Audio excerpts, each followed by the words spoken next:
Hush. That glitch, it's time to thwip. What's up, guys? I'm AJ, and welcome back to another Thwip Side review. And today I'm super excited to be sharing with you my thoughts on the McFarlane Toys DC Multiverse Hush Batman action figure. And the reason for my excitement is that the Hush storyline is probably my favorite Batman arc to date. There's one going on right now, Batman Joker Deadly Duo, that might be giving it run for its money, but until that finishes and wraps up, I would say the Hush storyline is my favorite. Awesome story by Jeff Loeb, paired with Jim Lee's artwork, and yeah, what a fantastic run by those two. So let's check out this Hush Batman figure. Starting off, of course, we get the DC Multiverse stand like we always get, and of course the cool trading cards, which I always love, with some great art by Jim Lee, and the bio on the back. And then we get a set of Batarangs, which are accurate to how they were drawn in the Hush storyline. So I think that's pretty cool as well. And last but not least, we get two fists. And what I think is really cool, pretty neat, is that on one fist they included the kryptonite ring. If you've if you've read the Hush storyline, you know the significance of that. Taking a up close and personal look with Batman here, I do think he looks really, really fantastic. I love the head portrait. The sculpt is really nice. And of course you got the bat symbol that's like a sculpted on piece, and he is in the blue and gray. In the older, growing up, I love the blue and gray, of course, because that's what I grew up with. But once he went to the gray and black, the blue and gray for a while seemed a little silly to me as I was like in my teen years or whatever. But now the older I get, I'm leaning towards liking the blue and gray more. But yeah, you get some nice musculature throughout. This torso piece here kind of throws me off. Sometimes it's hard to keep straight, keep it all in line with the diaphragm cut. But really nice wrinkles. You go down to, of course, the blue gloves, the utility belt, which is in like it's not gold, it's like a toned down muted yellowish color, I guess you'd say. Hard to describe. And of course down to the legs. And the cape's really cool. It's got some paint on the inside there to give it some flair and show off some of the wrinkles in the cape. So that's pretty cool.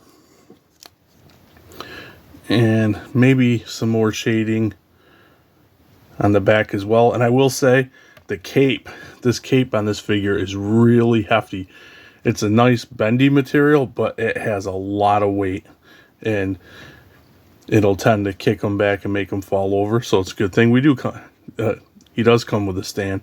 But yeah, so my thoughts on how he came out: fantastic.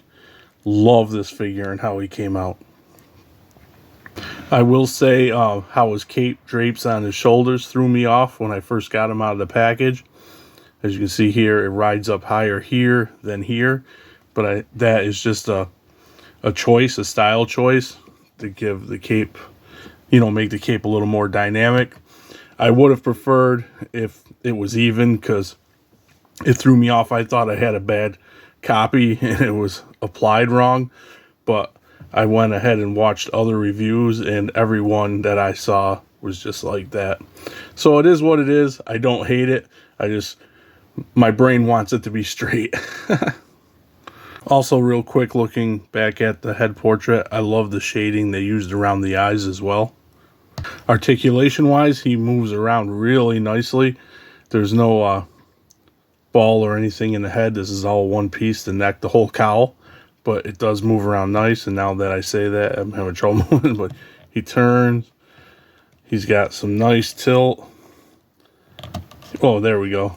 Looks down really well. Looks up not so much.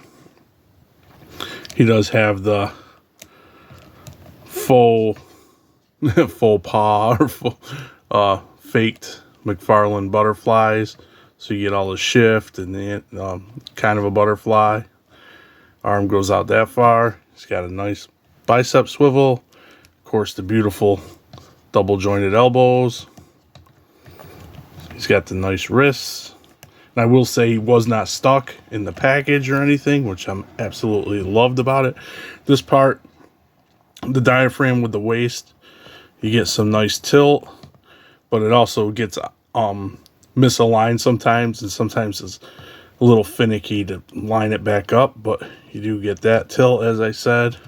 Twist at that diaphragm, twist at that waist.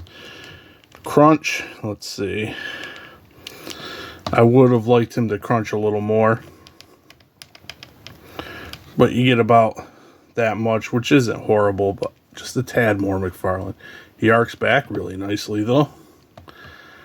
I wish they crunched as much as they arc back. Anyway, you get his legs go out to here. You get some nice swivel at the hip, which I absolutely love and appreciate. He kicks up that much, kicks back that much. You get the nice double jointed knees, almost said elbows. Whoa. And then you get the ankle forward, ankle back. You got some nice pivot and the toe. Here he is next to the McFarlane DC Multiverse 3 Jokers Batman. And although I really love this figure, I think he's a cool Batman. I just definitely love the proportions of the Hush Batman better. He's a little bit taller, but in here on the 3 Jokers, it's very squat. I don't know what you'd say, pushed, and like he has no neck. And this one, just the proportions are a lot better in my opinion.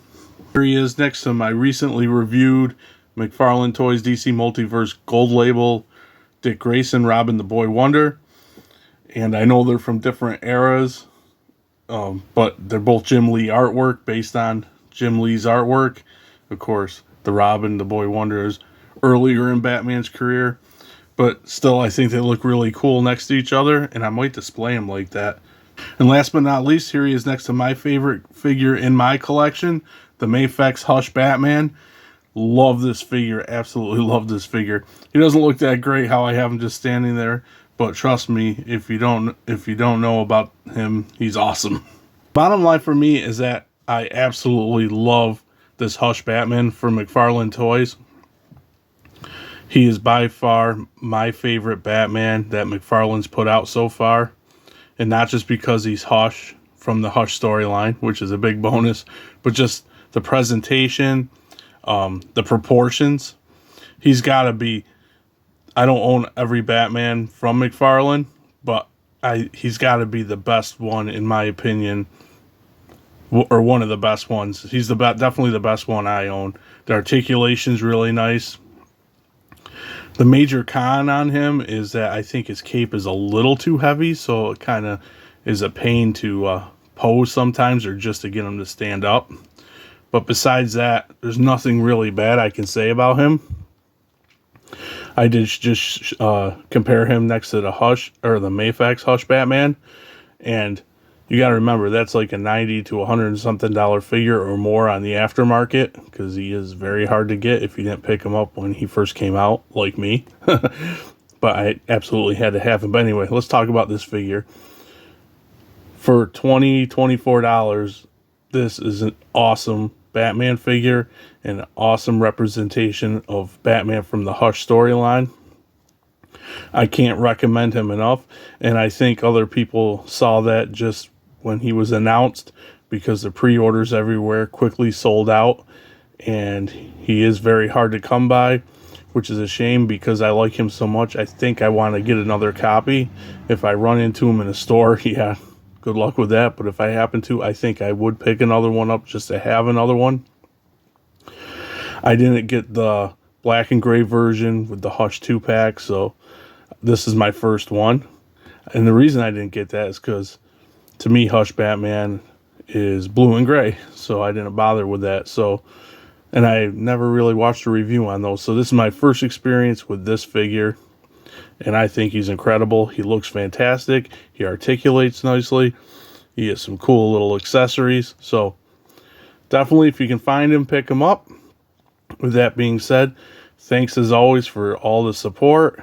And if you're a first-time viewer and you like the video, please consider subscribing and thwipping that notification bell. And I'm about ready to get out of here, so I'll catch you guys later on the thwip side. Later.